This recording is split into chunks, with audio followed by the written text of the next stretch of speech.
Quand j'étais au lycée, j'admirais beaucoup les maestros là, les MC, les maîtres de cérémonie. Je voyais comment ils maniaient la langue de Molière. Ils se lançaient dans des envolées lyriques. C'était des gros mots comme ça, agencés.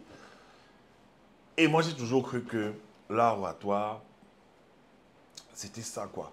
Un agencement de gros mots pour impressionner. Jusqu'à ce que je me forme et que je m'intéresse vraiment à l'art oratoire pour me rendre compte, en fait, que tu peux aligner des grands mots, mais ne même pas toucher ton audience, ne même pas toucher les gens. Tu peux aligner les grands mots et paraître prétentieux. Tu peux aligner les grands mots et, au lieu de créer un rapprochement avec des gens, une connexion, un pont avec des gens, tu crées plutôt de la distance. Parce que aligner les gros mots parfois, ça peut paraître prétentieux, orgueilleux. Ça peut donner l'impression que tu te la pètes, d'accord?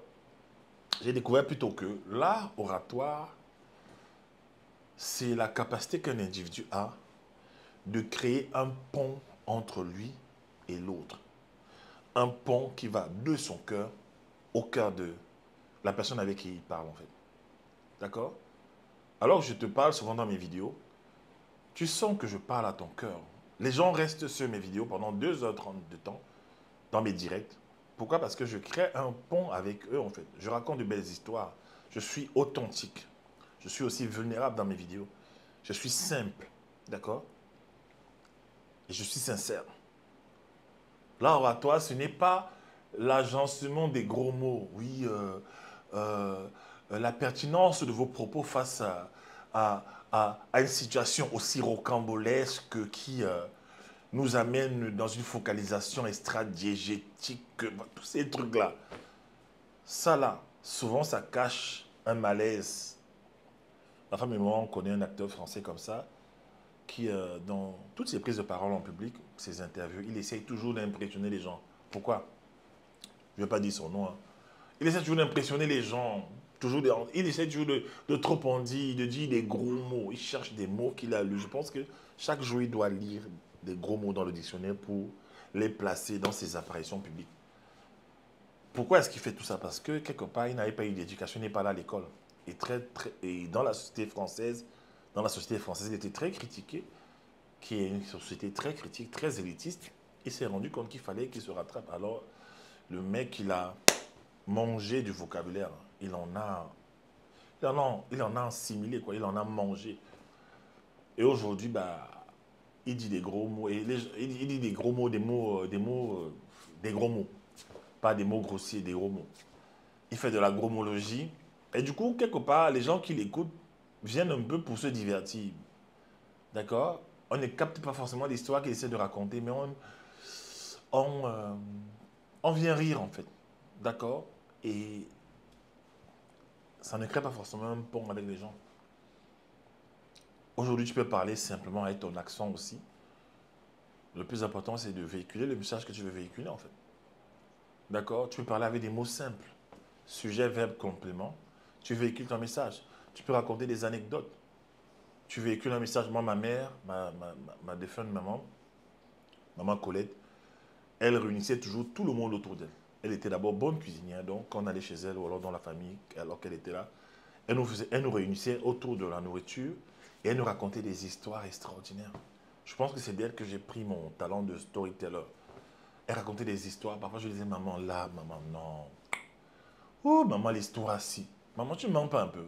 Comment tes histoires sont toujours. C'est ça, toujours le goût, mais chaque fois, ça change un peu. Hein. Elle savait raconter des histoires captivantes, d'accord? Et pour la plupart, elle ne mentait pas. Elle les avait vécues, en fait. D'accord? C'est juste c'est une personne qui avait su documenter ses histoires.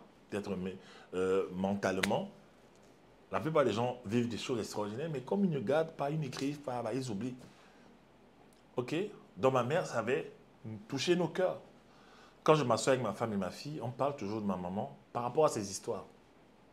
D'accord? Par rapport à ses histoires. D'accord? Et c'est ça. C'est très important. D'accord? Donc, toucher les gens avec une histoire, toucher les gens avec des mots simples. D'accord? Faites, utilisez des mots qui touchent les émotions des gens. quand vous parlez, par exemple, si vous parlez d'un drame que vous avez vécu, insistez sur les mots qui vont amener les gens à se mettre à votre place, à avoir de l'empathie.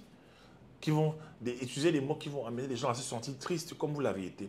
Si vous êtes dans la joie à cause d'un événement heureux, peut-être à cause d'une promotion au travail, exprimez par des mots la joie que vous aviez, comment vous vous sentiez, même de façon non verbale.